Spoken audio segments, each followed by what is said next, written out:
Ignition sequence has started. Clock is running. P11 dip. Up to 7.6 million pounds of thrust, and it has cleared the tower. Clear the tower. Hi, my name is Ben Feist, and I want you to experience the Apollo missions exactly as they occurred 50 years ago.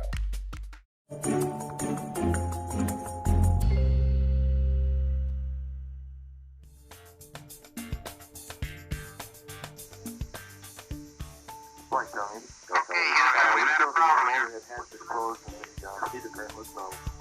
We got more problems. The original audio for the mission is one of the most interesting components.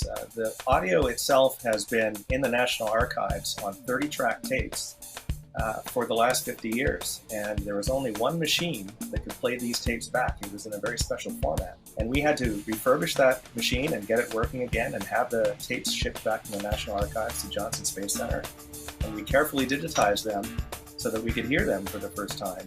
The amount of material on the website in total is 7,400 hours of audio. But what that means is you can sit in any position in mission control for the whole mission and just be that flight controller. 15 Houston, stand by for mode 1 Charlie. You're 1 Charlie. 1 Charlie. So these tapes were put as part of the investigative material in the National Archives and were not stored with the rest. So they haven't been heard since 1970.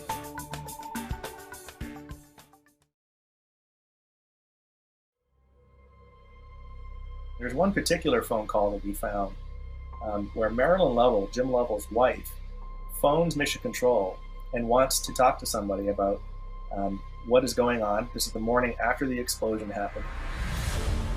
Hello?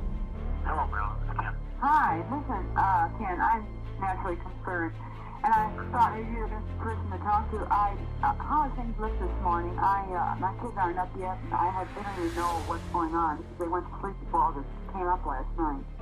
And I was wondering what I could tell them. Here you can actually hear the reality of what this was and who were these people and how worried were they? Were they strong in the situation? Were they afraid in the situation? All those kinds of things are actual real questions that can now be answered through this material. Listening to the people in Mission Control doing their work is an astounding thing to witness. We've heard for years historians tell the story about how heroic the efforts were in Mission Control, but before you hear it firsthand and you can hear the emotions in people's voices and the speed at which they had to make choices, you can't really appreciate it. They didn't hesitate. They did what they needed to do. Now through all this material, you can get to know the dry sense of humor of the crew.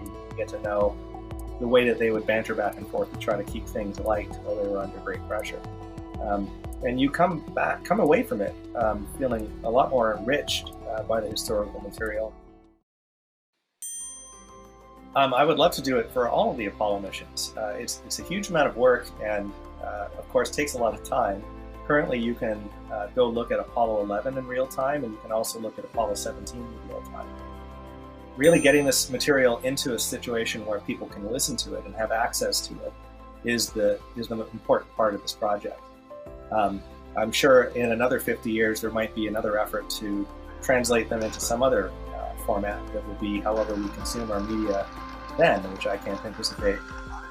But for now, this is the best way to do it, and I'm happy that we're able to bring this material into your living room. That was pretty. Look at that. Do you have a question for NASA? Send your questions to our experts using hashtag #AskNASA.